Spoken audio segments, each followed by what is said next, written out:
ठीक है। Converging lens के अंदर आपके पास जो ज्योमेट्री के अकॉर्डिंगली हमने पॉइंट देखे थे वही ज्योमेट्री यहाँ पर भी फॉलो होती है। For example we have the principal axis, we have the focal points on either side और एंड अगेन टू एफ, लेकिन टू एफ का यहाँ पे कोई खास काम है नहीं, ठीक है ना।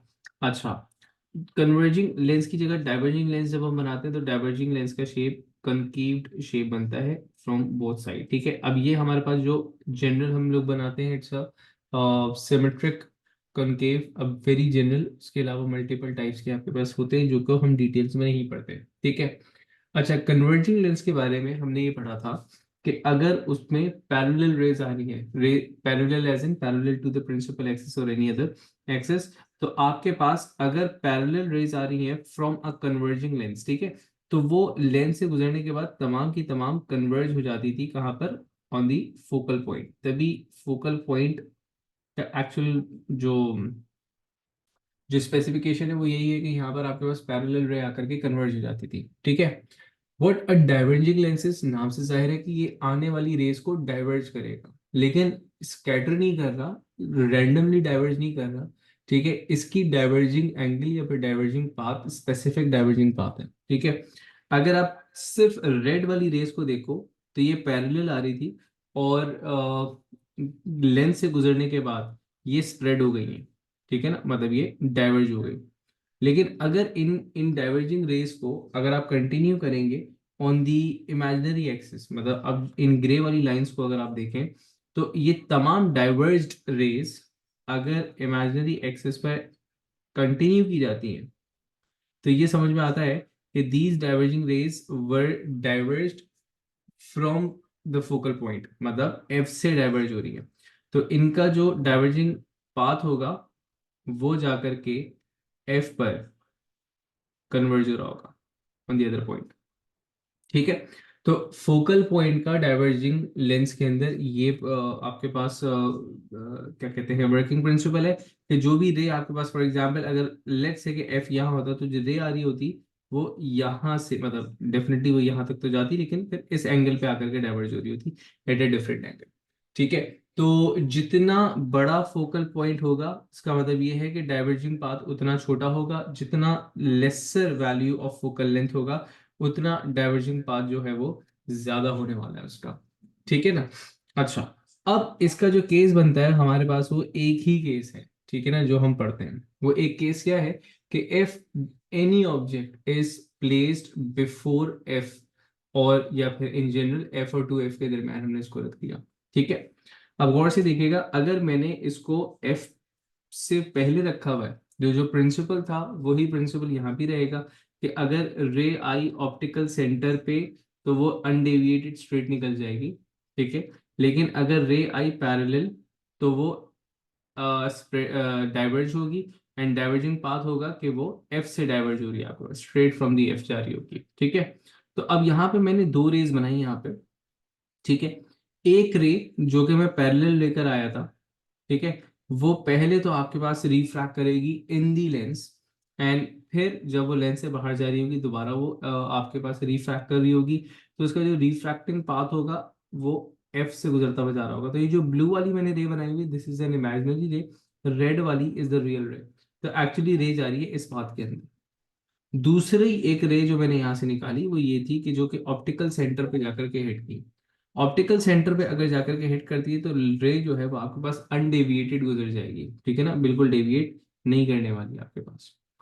अब जो इमेज आपके पास फॉर्म हो रही है, इमेज आपके पास फॉर्म हो रही है एक डिमिनिश्ड इमेज, मतलब एक स्मॉलर इमेज फॉर्म हो रही है, and this image is imaginary, ठीक है। तो अगर इसकी हम डिटेल्स लिखें, क्योंकि यहाँ पे डिटेल्स नहीं लिखी हुई तो हमें डिटेल्स अभी लिख देते हैं। अगर मैं इसकी डिटेल्स लिखूं, क्योंकि हमारे पास एक ही केस है इसका, तो सबसे पहले तो हमें क्लासिफाई करना है कि ऑब्जेक्ट का रखा हुआ है, ठीक है। तो ऑब्जेक्ट इज प्लेस्ड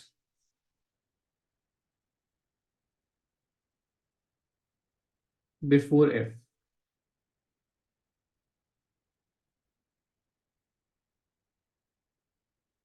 ठीक है, एंड इमेज इज फॉर्म्ड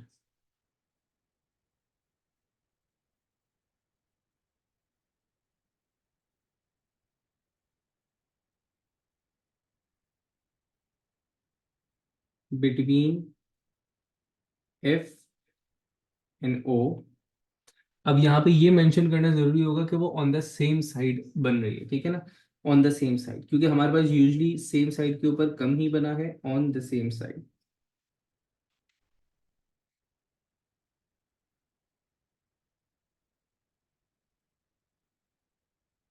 ठीक है। अच्छा, अब अगर इमेज की प्रॉपर्टीज की तरफ आए,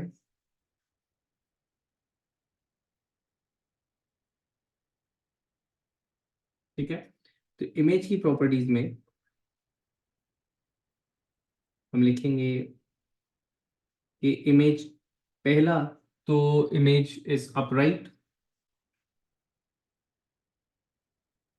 क्योंकि इन्वर्ट नहीं हुई है, सीधी रही है। इसके लिए एक और वर्ड हम यूज करते हैं इरेक्ट का, ठीक है, इमेज इज इरेक्ट या फिर अपराइट। दूसरा हम लिखेंगे इमेज इज इमेजिनरी। अच्छा, ये इमेजिनरी इमेज क्यों है? क्योंकि यहाँ पे वन ऑफ द रे that makes the image is imaginary image, not the real one, ठीक है, इसलिए ये इमेज इमेजिनरी है। एंड डिमिनिश्ड, क्योंकि ये स्मॉलर इन साइज है, तो स्मॉलर इन साइज के लिए जो हम वर्ड यूज करते हैं दैट इज डिमिनिश्ड, ठीक है। That is only and one and only case for the diverging lens जो हम पढ़ते हैं, ठीक है। तो I hope it's very very simple, very very simple. अब इसके अलावा जो हम लेंसेज से रिलेटेड पढ़ते हैं चीज, वो है आई इफेक्ट्स, ठीक है ना।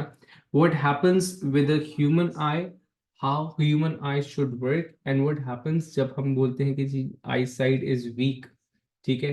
तो weak could be of two types, a short sighted eye, a long sighted eye. तो what is a short sighted eye या फिर what is a long sighted eye, तो वो चीज हम यहाँ देखते हैं। देखिए, हम एक्चुअली देखते किस तरह है, हमारे पास this is the cross sectional area of an eye, ठीक है। This is the eye lens, ठीक है। This is the entire eyeball, ठीक है। एंड हियर द स्क्रीन जिसको हम लोग रेटिना कहते हैं, ठीक है। देखिए, एक्चुअली वर्किंग क्या होती है कि हमारे पास जो हमारे पास आई लेंस होता है, it's it's a type of converging lens, ठीक है। हम जब किसी भी चीज को देख रहे होते हैं, तो वो उस चीज की इमेज जो है वो रेटिना के ऊपर बनाता है, ठीक है। The image should be exactly form on the retina, ठीक है।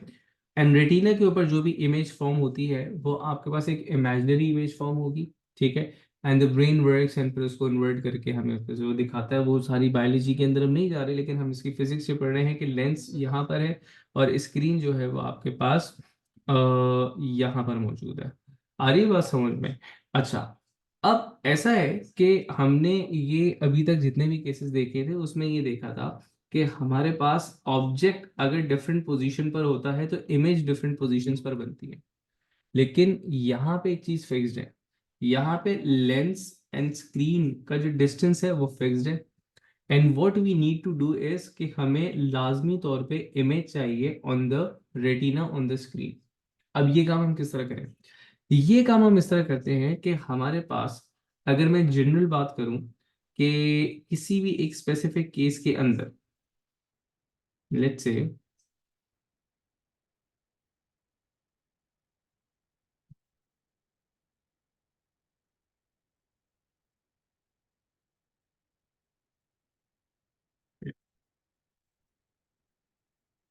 अच्छा, यहाँ पर जो लेट्स से 2F पे इमेज बन रहा था, ठीक है ना, इस पे जो इमेज बनने का रीजन था ना वो था इसका F, क्योंकि जो रेस कहाँ से जा रही है F डिसाइड करेगा आपके पास। अगर मैं इस रे का, इस लेंस का विड्थ चेंज कर देता हूँ, ठीक है, इस लेंथ की विड्थ चेंज करने से क्या होगा, इसका एफ जो है वो अब स्मॉलर हो जाएगा, ठीक है। अब लेट्स से कि मैं एफ की लेंस की विड्थ चेंज कर दी, मतलब या फिर मैंने लेंस चेंज किया with greater width, greater thickness, तो डेफिनेटली उसका एफ जो है वो स्मॉलर होगा। एंड ऑब्जेक्ट की पोजीशन चेंज नहीं की, वो प्रीवियस 2F पे रखा हुआ था, अब वो एक नए 2F पर आ चुका हुआ है। तो अब जो मेरे पास इमेज बन रही होगी वो कहीं और बन रही होगी। तो इसका मतलब ये है कि अगर मैं थिकनेस चेंज कर दूं तो इसकी पोजीशन क्या हो जाती है, चेंज हो जाती है। ठीक है, लेट्स से कि मैंने स्क्रीन फिक्स की हुई है एंड जो भी ऑब्जेक्ट यहाँ यहाँ यहाँ कहीं भी रखा हुआ है उसकी इमेज यहाँ पर लाने के लिए मैं थिकनेस को कभी कम कर रहा हूँ, थिकनेस को कभी ज्यादा कर रहा हूँ। ठीक है, this is what happens in a natural human I. Human आई में जो लेंस है, आपका जो लेंस है, जो प्रॉपरली वर्किंग लेंस है, इसकी खासियत ये है कि ये अपनी थिकनेस को वेरी करता है। सही है ना, थिकनेस कहीं ज्यादा होगी, थिकनेस कहीं कम होगी। तो फॉर एग्जांपल अगर हम दूर से किसी ऑब्जेक्ट को देख रहे हैं, ठीक है, तो लेंस की थिकनेस जो होती है वो कम हो जाएगी, क्योंकि अगर दूर से रेज आ रही हैं तो ऑलरेडी बड़ी नजदीक रेज आ रही होंगी, तो आपको बहुत ज्यादा कन्वर्जिंग नहीं चाहिए। तो लेंस अपनी थिकनेस क्या करता है, ऑटोमेटिकली कम कर लेता है, ताकि रेज जो है वो इस हिसाब से थिकनेस कम होगी कि आपका लेंस, आपकी जो ऑब्जेक्ट है, इमेज जो है वो रेटिना पर आ जाए। अगर मैं किसी नजदीक वाले ऑब्जेक्ट को देख रहा हूँ तो उससे जो रेज आ रही है वो ऑलरेडी बहुत स्प्रेड होकर के आ रही होंगी, तो वहां पे लेंस अपनी थिकनेस बढ़ा देता है। ऐसे में क्या होगा, आपके पास इमेज वो आपके पास रेज ज्यादा कन्वर्ज होंगी एंड अगेन रेटिना पे मिलेंगी। ठीक है, so this is what our human lens, this is what our eye lens does, और हम उसको रियलाइज नहीं करते। ठीक है, जब फिजिकल क्लासेस के अंदर मैं एक एक एक्सपेरिमेंट क्या मतलब एक चीज बच्चों से कहता हूँ, एक एक्टिविटी होती है बच्चों से कहता हूँ करने को, वो आप लोग भी ट्राई कर सकते हैं कि आप अपने आगे ना ऐसे एक फिंगर को रखें। ठीक है ना, अब आपके सामने ये फिंगर और पीछे स्क्रीन है and try to focus on this finger. ठीक है, जब आप इस फिंगर पे फोकस कर रखे हुए हैं तो पीछे की जो स्क्रीन है या जो भी आपकी बैकग्राउंड में चीज है वो ब्लर हुई हुई है इस वक्त। रीजन ये है कि आपका जो आईलेंस है उसने अपने आप को सेट किया हुआ है अकॉर्डिंग टू दिस डिस्टेंस, उसने अपनी थिकनेस को चेंज किया हुआ है। ठीक है, तो सिर्फ ये वाली इमेज जो है वो प्रॉपरली कन्वर्ज हो रही है, जो प्रीवियस इमेज है अब वो प्रॉपरली कन्वर्ज नहीं हो रही, इसलिए वो ब्लर नजर आ रही है। नाउ अब इसी पोजीशन में रहते हुए try to focus on the background, like I am focusing on the screen, तो try to focus on the screen और whatever it is at the background. Now your eye lens have shifted या फिर change its width according to the screen और the background, या जो भी चीज वहां पे मौजूद है। अब आपको ये जो फिंगर है ये ब्लर नजर आ रही है। ये इसलिए ब्लर नजर आ रही है क्योंकि the thickness of the lens is according to that object, वो उस ऑब्जेक्ट को फोकस किया हुआ है ऑन द रेटिना, और ये सही से आपके पास कन्वर्ज नहीं हो रहा। ठीक है, this is what eye lens have to do. ठीक है, आई साइट कब खराब होती है, आई साइट खराब होती है when at a certain range, at a certain thickness, या फिर at a certain क्या कहते हैं, जो भी हम उसे बोलेंगे साइज, हमारा लेंस नेचुरली एडजस्ट ना हो पाए। ठीक है, फॉर एग्जाम्पल मेरा लेंस बहुत ज्यादा थिक नहीं हो कर पाता अपने आप को, तो इसका मतलब ये है कि अगर बहुत थिक नहीं कर पाता तो मैं करीब की चीजें देखने में मुझे प्रॉब्लम होगी। अगर मेरा लेंस अपने आप को बहुत थिन नहीं कर पा रहा तो इसका मतलब ये है कि मुझे दूर की चीजें देखने में बहुत प्रॉब्लम होती है। अगर हमारी आईसाइट वीक है और हमें दूर की चीजें देखने में प्रॉब्लम होती है तो इसका मतलब ये है कि at to a certain thick मतलब विड मेरा लेंस थिन हो जाता है, लेकिन उससे मजीद थिन नहीं हो पा रहा, इसलिए मैं उन चीजों को प्रॉपरली उसको उन रेस को कन्वर्ज नहीं कर पा रहा हूँ रेटिना। ठीक है, सो ये दो क्लासिफिकेशंस है ऑफ आई बीइंग डिफेक्ट,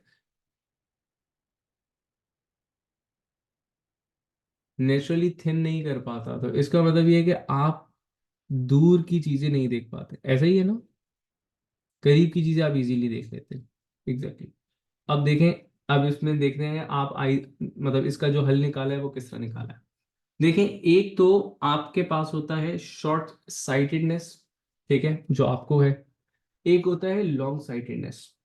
ठीक है, अच्छा, शॉर्ट साइटेडनेस के अंदर क्या होता है, शॉर्ट साइटेडनेस के अंदर लेंस अपने आप को थिन नहीं कर पाता। ठीक है, शॉर्ट साइटेडनेस मतलब कि हम शॉर्ट साइटेड जो ऑब्जेक्ट्स होते हैं उनको इजीली देख पा रहे होते हैं, जो शॉर्ट रेंज के ऑब्जेक्ट्स होते हैं वो इजीली देख पा रहे हैं क्योंकि हमारा लेंस है थिक।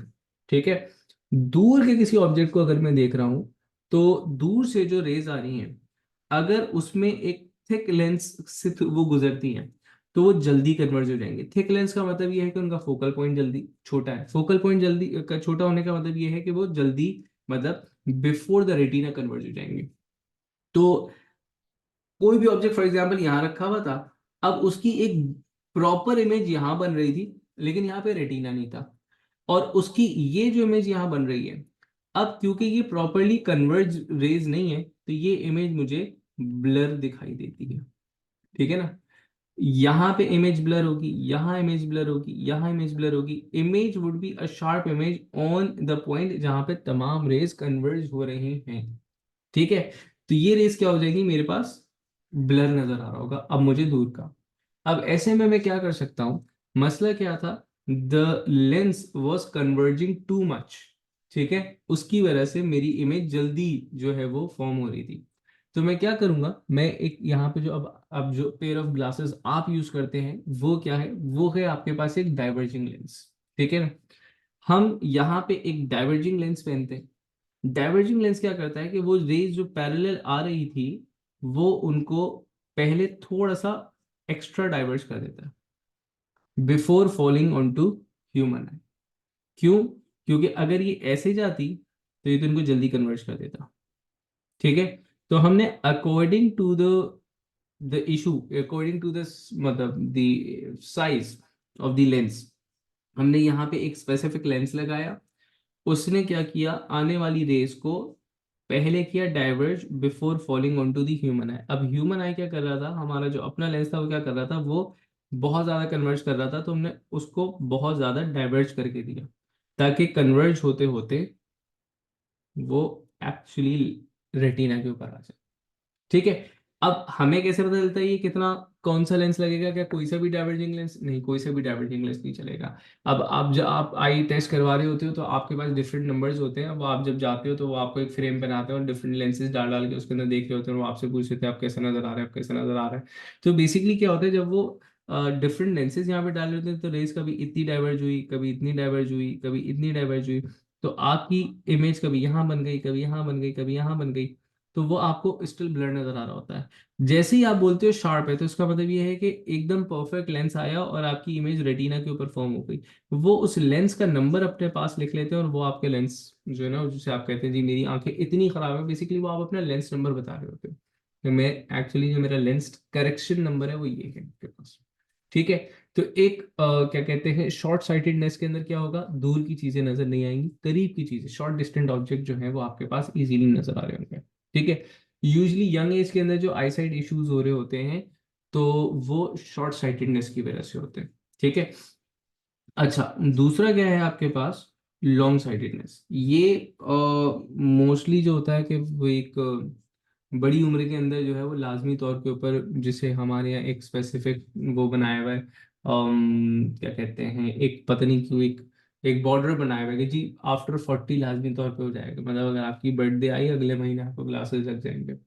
बहुत सारे लोग ऐसे होते हैं जिनको बिफोर 40 भी लग जाता है, बहुत सारे लोग ऐसे होते हैं जो 50 में है माशाल्लाह, लेकिन लेकिन मतलब see distant object, near object, clear objects. ठीक है ना, तो अब होता क्या है वो गौर से सुनिएगा। लॉन्ग साइटेडनेस के अंदर आपका जो लेंस है वो एक्स्ट्रा थिक नहीं हो पा रहा होता। ठीक है ना, वो थिन होता है एंड वो खुद को जरूरत के पड़ने पर थिक थिक थिक नहीं कर पा रहा होता। जरूरत कब पड़ सकती है, अगर मैं नजदीक की चीजें देख रहा हूँ। ठीक है ना, फॉर एग्जाम्पल कि अगर मेरे हाथ में बुक है, इट्स अ लार्ज बुक, वो मैं देख पा रहा हूँ। ठीक है, लेकिन बुक के अंदर लिखा हुआ क्या है, उसके लिए अब वो मेरा लेंस जो है ना उसको फोकस नहीं कर पा रहा है। तो मसला क्या होता है कि अगर लेंस क्या कहते हैं, उप्स, एक सेकंड,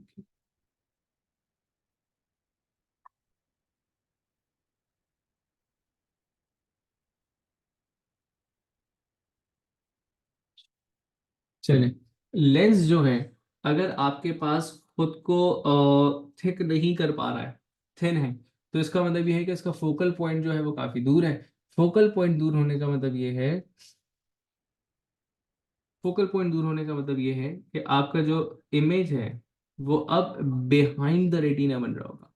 मतलब बिहाइंड द रेटिना आपके पास शार्प इमेज आएगी, लेकिन क्योंकि आप तो ब्रेन तो वही रीड करेगा जो रेटिना पे बन रहा है, और वहां पे रेज थी तो सही लेकिन कन्वर्ज रेज नहीं थी, तो जो भी नजर आ रहा होगा वो आपको ब्लर नजर आ रहा होगा। आ रही बात समझ में। तो अब मसला क्या था कि रेज कन्वर्ज नहीं हो पा रही, तो हम क्या करेंगे, हम पहले एक कन्वर्जिंग लेंस लगाएंगे, ठीक है। अब वो कन्वर्जिंग लेंस क्या होगा, कन्वर्जिंग लेंस पहले उसको थोड़ा सा खुद कन्वर्ज कर देगा, एंड रिमेनिंग कन्वर्जिंग जो है वो आपके पास आई लेंस खुद कर लेगा।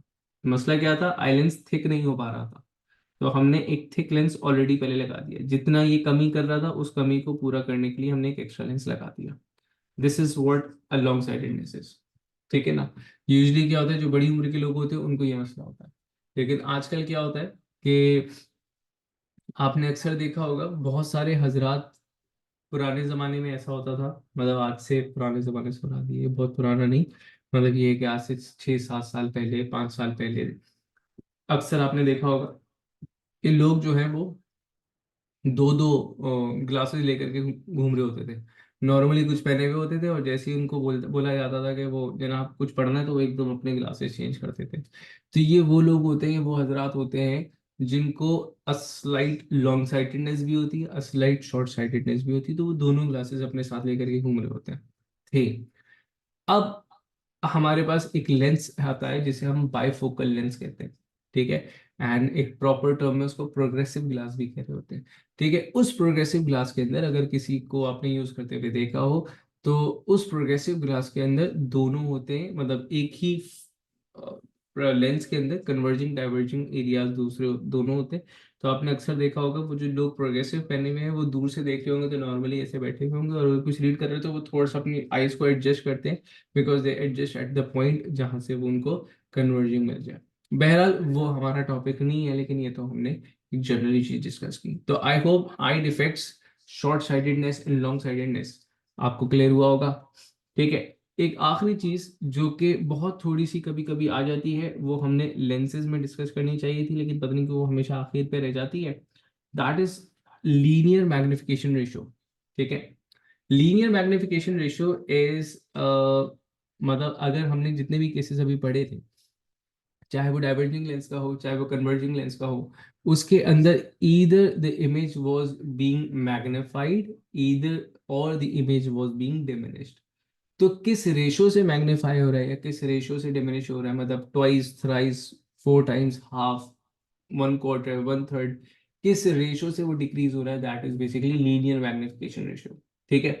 लीनियर मैग्निफिकेशन रेशियो निकालते किस तरह, it is just the ratio of image height over the object height, ठीक है ना। आप इमेज की height divide by object height कर दोगे। और दूसरा एक तरीकेकार ये है कि आप इमेज का डिस्टेंस, डिस्टेंस कहाँ से, ऑप्टिकल सेंटर से, और ऑब्जेक्ट का डिस्टेंस से वो करते हैं। For example if this was the lens and ये ऑब्जेक्ट था एंड ये आपके पास इमेज बन रही थी, तो इसका डिस्टेंस, इसका डिस्टेंस, तो ये हो गया इमेज का डिस्टेंस, ये हो गया ऑब्जेक्ट का डिस्टेंस, आई ओवर ओ जो है वो आपको लीनियर मैग्निफिकेशन रेशियो दे देगा कि किस रेशियो से वो आपको जो भी ऑब्जेक्ट है वो मैग्नीफाई हो रहा है, या जो भी ऑब्जेक्ट है वो आपके पास डिमिनिश हो रहा है। मैं अच्छा, मैं उनको जल्द